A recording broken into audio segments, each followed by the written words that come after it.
Bonjour, nous sommes le jeudi 19 février 2015. J'ai toute une série de sujets à aborder avec vous. Je vais commencer par l'application de la méthodologie que je suggère pour mes cafés philo, à savoir réfléchir sur un mot. Prenons la question du mot juif, par exemple, le mot juif. Le mot juif et puis le mot Dieu, mais le mot Dieu je l'ai déjà abordé. Vous avez dans le monde toutes sortes de gens qui se disent juifs et qui vivent dans des pays très différents.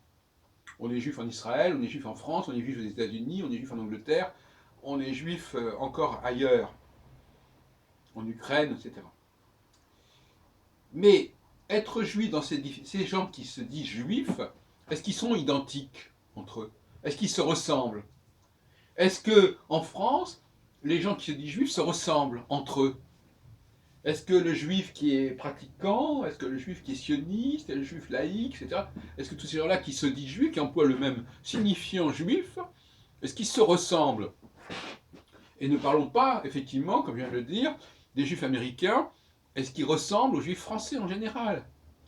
Bon. Donc, Herzl le disait déjà dans son état juif en 1897, 96, il disait faisons attention que des juifs qui viennent d'un endroit A n'aillent pas dans un endroit B. Parce que l'image du juif n'est pas la même. Ce qu'on attend du juif n'est pas comparable. Donc effectivement, sous ce terme juif, il faut préciser. Alors on va dire juif ashkénaze, juif séfarade, juif venant de tel endroit, juif pratiquant, juif par ceci, par ci, par là. Bon, il y a plusieurs aspects, plusieurs angles d'identité juive. Et en 78, quand j'ai créé le cercle sur l'identité juive, le cercle de recherche d'identité juive, le CERIGE, c'était bien évidemment cela qui était également engagé, à savoir que sous ce terme de juif, identité, qu'est-ce que c'est que l'identité? C'est de dire que parce qu'on se dit juif, est-ce qu'il y a la même identité? Est-ce que c'est identique d'être juif du moment qu'on est juif, qu'on se dit juif? Est-ce que ça suffit pour être identique? Donc ça montre bien les limites de l'identité. Mais tout le monde se projette, tout le monde se dit je suis juif, mais il revendique ce terme-là avec des considérations, des présupposés complètement différents et des implications complètement différentes au niveau du comportement, etc. Donc, voilà un exemple même de confusion, tout comme quand on dit je suis français. Je suis français, ça veut dire quoi je suis français? Qu'est-ce que ça implique? Bon, alors il faut, fin de compte, ce sont des faux problèmes.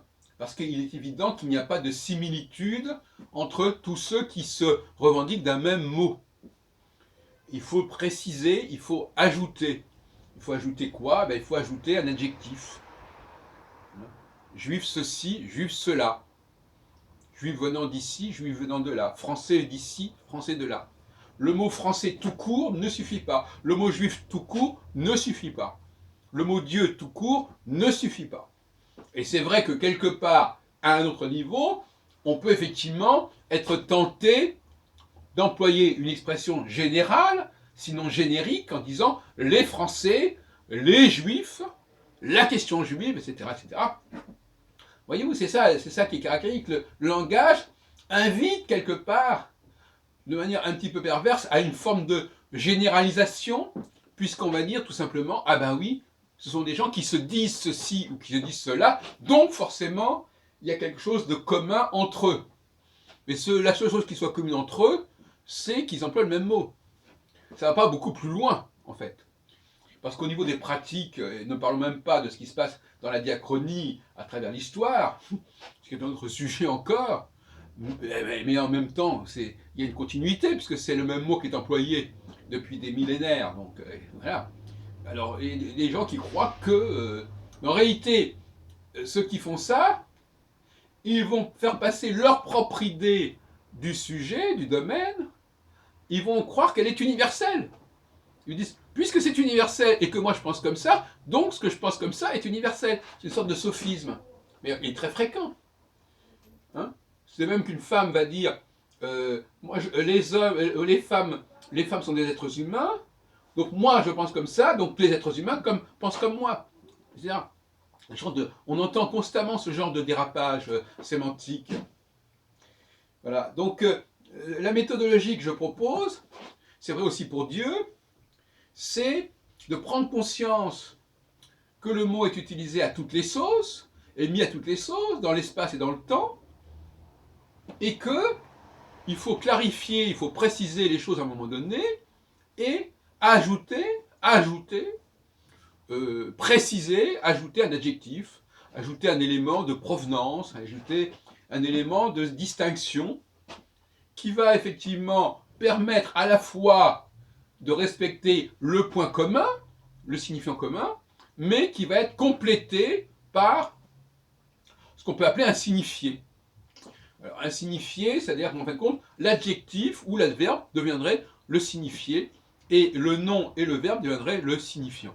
Voilà. C'est ça là, un peu la révolution que je propose, et qui va quand même, qui va beaucoup plus loin à mon avis que ce que propose Saussure, qui lui opposait le mot à la chose. Moi je dis qu'au sein même de la langue, il y a du signifiant et du signifié. Les signifiants, ce sont d'abord les noms et les verbes. Et les signifiés, ce sont d'abord ce qui vient compléter. Y compris d'ailleurs éventuellement le complément d'objet. Je lis un livre, là vous avez je lis, qui est le verbe, et un livre qui devient le complément. Et si je lis un livre d'histoire ou un roman policier, etc. Donc le complément d'objet vient préciser. Si on dit à quelqu'un, qu'est-ce que vous faites? Je lis. Oui, d'accord, il lit. Et même je lis un livre. Mais d'accord, il lit un livre. Mais quel livre? De quel sujet? Voyez-vous? Là, on sort de l'ambiguïté. Alors, la question de savoir à quel moment faut-il être dans l'ambiguïté et à quel moment faut-il en sortir. C'est toute la question.